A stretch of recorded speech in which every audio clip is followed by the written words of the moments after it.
माननीय एकनाथ शिंदे साहेबांनी द्यावं किंवा त्यांना तो प्रश्न तुम्ही विचारावा, ते त्याचं उत्तर देऊ शकते असं जे काही विधान केलेलं आहे.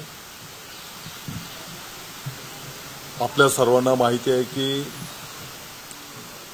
तत्कालीन मुख्यमंत्री महोदय देवेंद्रजी फडणवीस साहेबांनी मराठा समाजाच्यासाठी 16% आरक्षण निर्णय केलेला होता. दुर्दैवाने नंतरच्या महाविकास आघाडीच्या काळामध्ये माननीय न्यायालयामध्ये तो निर्णय रद्दबातल झाला आणि मग त्या काळामध्ये माननीय जरांगे पाटील साहेबांनी जे काही आंदोलन केलं होतं त्या आंदोलनाच्या पार्श्वभूमीवर तत्कालीन मुख्यमंत्री महोदय एकनाथजी शिंदे साहेबांनी मराठा समाजाच्यासाठी जे काही शब्द प्रयोग केले होते, जे शब्द दिले होते, त्याप्रमाणे 10% मराठा समाजाच्यासाठी आरक्षण देण्यात आलेले आहे. त्याची अंमलबजावणी आताही त्या ठिकाणी प्रगतीपथावर आहे. त्यानंतर आपल्याला माहिती असेल की साधारणपणे 5,000 समाजाच्या उमेदवारांची अधिसंख्य पदं माननीय एकनाथजी शिंदे साहेबांच्या कार्यकाळामध्येच त्या ठिकाणी भरण्यात आलेली आहे. मराठा समाजाचे प्रश्न सोडवण्याच्या दृष्टिकोनातून माजी न्यायमूर्ती माननीय शिंदे साहेबांच्या नेतृत्वाखाली जी समिती गठीत करण्यात आली, आपण बघितलं असेल की या समितीच्या माध्यमातून त्यांनी अथक कष्ट करून विविध भागामध्ये प्रत्यक्ष भेटी देऊन राज्याच्या बाहेरही ज्या ज्या ठिकाणी जाणं आवश्यक आहे त्या ठिकाणी जाऊन कागदपत्रांची तपासणी करून नियम कायद्याच्या चौकटीत बसणाऱ्या ज्या ज्या काही बाबी आहेत. आपल्याला माहिती आहे की यापूर्वी कुणबी म्हणजेच ओबीसी हा दाखला काढण्याच्यासाठी साधारणपणे 13 कागदपत्र वैध धरण्यात येत होती. न्यायमूर्ती शिंदे साहेबांच्या समितीच्या माध्यमातून त्यामध्ये आणखी नवीन 10 पुरावे ग्राह्य धरण्याचा निर्णय त्या ठिकाणी करण्यात आला आणि यामुळे लाखो पात्र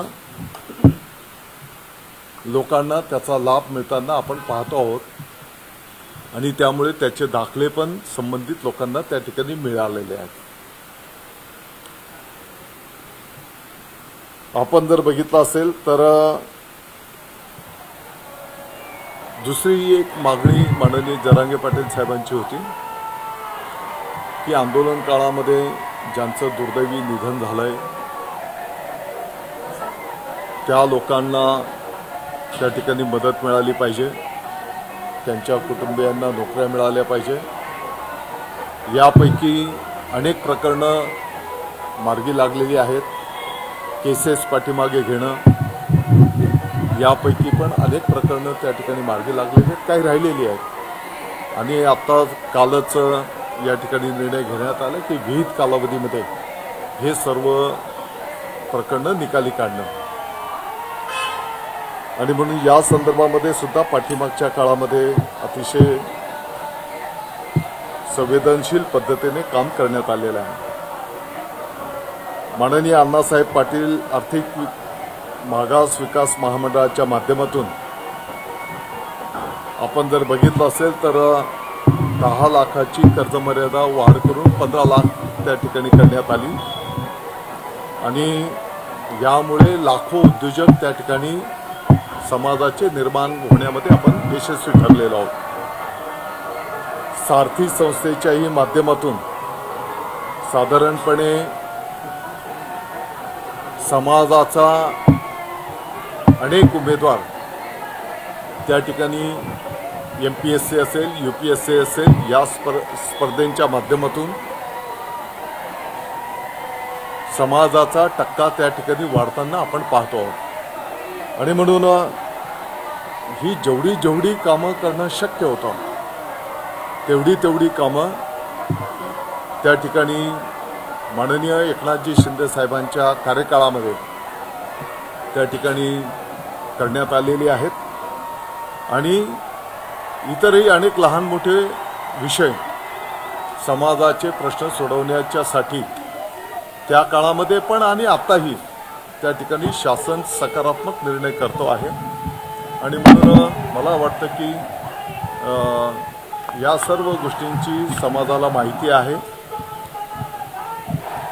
आणि म्हणून कालच्या त्यांच्या स्टेटमेंटमुळे उगाच कोणाच्याही मनामध्ये संभ्रम निर्माण होऊ नये.